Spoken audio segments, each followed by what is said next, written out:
আসসালামু আলাইকুম ওয়া রাহমাতুল্লাহ, আসসালামু আলাইকুম ওয়া রাহমাতুল্লাহ।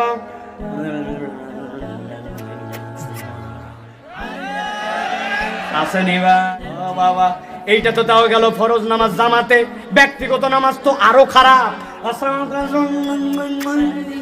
আসেনি কি বলছেন আপনি ওই জায়গায়? আপনি বলছেন রব্বানা আতিনা ফিদ দুনিয়া হাসানা, অথবা বলছেন রব্বানা যালামনা আনফুসানা, তাই তো না? কিন্তু বলার ধরনটা কিরকম, কি হিসাবে আদব? আমি একটু দুইটা উদাহরণ দেই। আপনার এলাকার চেয়ারম্যান সাহেবের কাছে একজন বয়স্ক ভাতার ড্রেসে মুরব্বী, কথা শুনেন আমার দিকে তাকান, বয়স্ক ভাতা চাওয়ার জন্য মুরব্বী গেছে চেয়ারম্যান সাহেবের সামনে। যাওয়ার পর চেয়ারম্যানকে আসসালামু আলাইকুম, চেয়ারম্যান সাহেব আমার বয়স 70 বছর হয়ে গেছে, আমার কিন্তু তার কাজ কাম করতে পারি না, মেহরবানি করে আপনার এলাকার অনেক শুনে বয়স্ক ভাতার জন্য কাগজপত্র আছে, আমাকে একটা বয়স্ক ভাতা আমি কালকের মধ্যে ম্যানেজ করে দেবেন। আসসালামু আলাইকুম।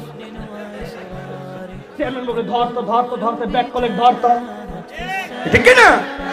আচ্ছা বাদ দিলাম, চেয়ারম্যান সাহেব এলাকার মানুষ যেহেতু ভোটের চাহিদা আছে তার, আপনি এসপি সাহেবের কাছে কোনোভাবে গেছেন, আপনার ছেলের একটা চাকরি দরকার, আপনি এসপি সাহেবের কাছে আসসালামু আলাইকুম চেয়ারম্যান, এসপি সাহেব আপনি এলাকার দায়িত্বের মধ্যে আছেন, আমার ছেলেকে পুলিশের মধ্যে নিতে চাইবেন, মেহরবানি করে আগামীকালকে সকালে দরখাস্ত আমাকে চাকরি ব্যবস্থা করে দেবেন। বলবো ধরে 3 দিন অন্তত হাজতে রাখবেন, কথা বলে। আপনার চেয়ারম্যান লোড নিতে পারে না, আপনার ওসি লোড নিতে পারে না, আর আমল নামা গুনাহ খাতায় ভরপুর। আমি বেয়াদবের মতো আল্লাহর কাছে চাই, আমার আল্লাহর কাছে চাওয়ার আদব আমি শিখি না, ঠিক না?